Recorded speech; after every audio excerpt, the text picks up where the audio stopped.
Alright, this is Chapter 3 Extension, Solving Absolute Value Inequalities. And the first problem is the absolute value of x equaling 3. So we knew that what is 3 away from 0 is positive 3 or negative 3. So if you have an equals equation, that means it's the filled-in circle. And since there's not an inequality, it's just the dot. So x equals 3 is the dot on 3. X equals negative 3 is the dot on negative 3. So with dual equations would be to just make this one being a positive and one being a negative. You could also write that as x equals plus or minus 3. That means the exact same thing. Now that we have an inequality, if you remember, we made one of them the positive and we made the other one the negative. When you make the second one a negative, you have to flip the inequality because you're making a negative. Remember how dividing or multiplying by a negative, you flip the inequality? Same thing goes for here. So x is less than 3 would be an open circle at 3 because there's no equal to and an arrow to the left. And x is greater than negative 3 would be an open circle at negative 3 with an arrow to the right. Since this is a compound inequality, we could write it like this as one inequality. And these are typically ands. So your graph should be the open circle and then ending at the other open circle. You can test the data above and below to see if it works or not. It doesn't work, so that's your answer, what's right there in black. With the compound inequality, I guess I keep doing like both of them in the same, so it's the same exact thing that we just did. I'm not going to do anything there. Alright, so together, if you think about graphing, what numbers are greater than 3, and if you think about that,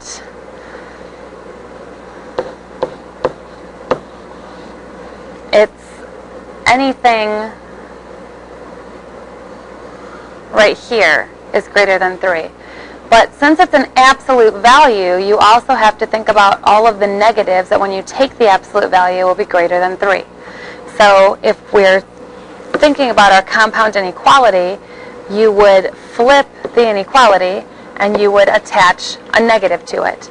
So if we put an open circle here, like so, all of those are also greater than 3 when the absolute value is taken.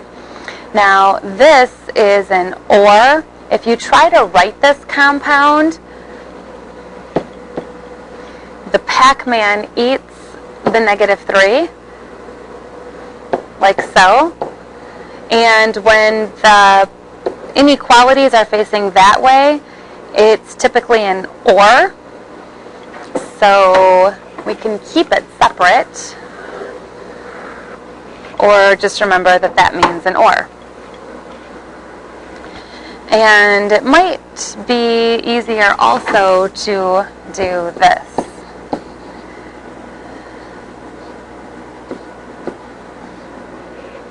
So that's another way to write that. When you see this, make one the positive and one the negative, and that's automatically flipping the inequality, making the back one a negative. Alright, so we're going to match the symbols with the graphs that we see. So OR is when they're in opposite directions. The absolute value of x is greater. We just did that. Let's actually go back and look really fast. See how the greater than is the OR, and see how the less than is the AND? So the absolute value of x is greater than is the OR, and the absolute value of x is less than is the AND. The only thing that equals underneath changes is that those circles are filled in instead of being an open circle. So the less than would still be the and the greater than would still be the or. Now in and we can move our and here. An intersection are where two things intersect each other, and a union is the whole piece of two things. So which one of these is an intersection where both of them occur, and then the union uniting one or the other or both.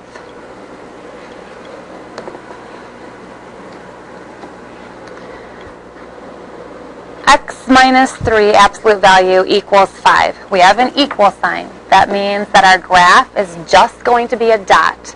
We're going to separate this into 2. So x minus 3 is 5. X minus 3 can also be negative 5. So when we solve this, we would add 3 to both sides. And when we solve this one, we get negative 2. So our dot is at 8. Our dot is at negative 2, and those are our two answers. Now we have an inequality. So you can write this, negative 5 is less than x minus 3. Whoops, I have the inequality backwards. Negative 5 is less than x minus 3 is less than 5. Or I like it better just to think about it as you're solving the problem as is, and then you're also solving the problem with a negative flipping and making it negative. So the red means the exact same thing as the green and the blue. Whichever makes sense to you is what you're going to do. We're going to add 3 to both sides, so x is greater than negative 2. In the green, we're going to add 3 to both sides, so x is less than 8. That means at 8 we have an open circle with an arrow left. At negative 2 we have an open circle with an arrow right. And it's the absolute value of x is less than, so we know that it comes together like that, and that's your answer. This is called a compound inequality, because you've got a number, an inequality, an equation, an inequality, and then a number. All right, we're going to do the exact same thing now for x absolute value of negative 3. This time it says is greater than 5. So x minus 3 is greater than 5, and we also have x minus 3. We're going to make this a negative 5, so we flip the inequality. If you want to do this as a compound, the same exact inequality goes on the left, so you would have negative 5 is greater than x minus 3 is greater than 5. Both mean the same thing. So let's go ahead and solve. Add 3 to both sides. X is greater than 8. Open circle at 8, arrow right. Add 3 to both sides here. X is less than negative 2. Open circle at negative 2, arrow left. Again, when you have the absolute value and then a greater than, you typically have an or situation where the arrows go in the opposite direction.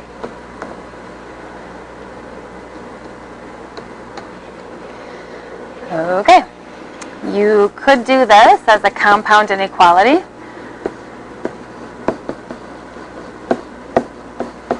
Or you can just write the two statements.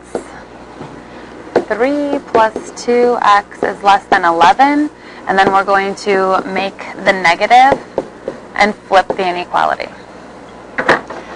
So we're going to subtract 3 from both sides. 2x is less than 8. And over here, when you subtract 3 from both sides, you get 2x is greater than negative 14. Now we're going to divide 2. X is less than 4, and x is greater than negative 7. There's no flipping because we're not dividing by a negative. At negative 7, you have an open circle because there's no equal to underneath, and x is greater than, so it's an arrow to the right. At 4, you have an open circle because it's not an equal to underneath. It's less than, so an arrow to the left. And that's your solution. Any number within the two circles is your solution. So if you plug 3.9 in, that'll work. If you plug 4 in, it won't work because there's no equal to underneath. If there was, it would. and it would be a closed circle.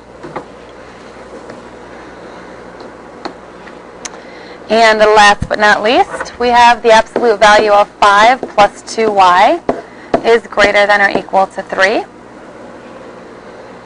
If you would like to compound that, we could do that. For some weird reason, I constantly just like writing them separate because I like my letters on the left. So now I'm going to flip the inequality and make it negative. Every absolute, you're always going to get two answers, the positive and the negative. We're going to subtract 5 from both sides and both equations. And then we're going to divide by 2.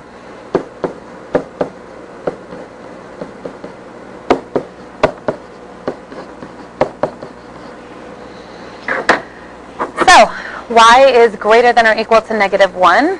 We have a closed circle with an arrow to the right. And y is less than or equal to negative 4. We have a closed circle with an arrow to the left. So this is an or. And when they come together, that's an and.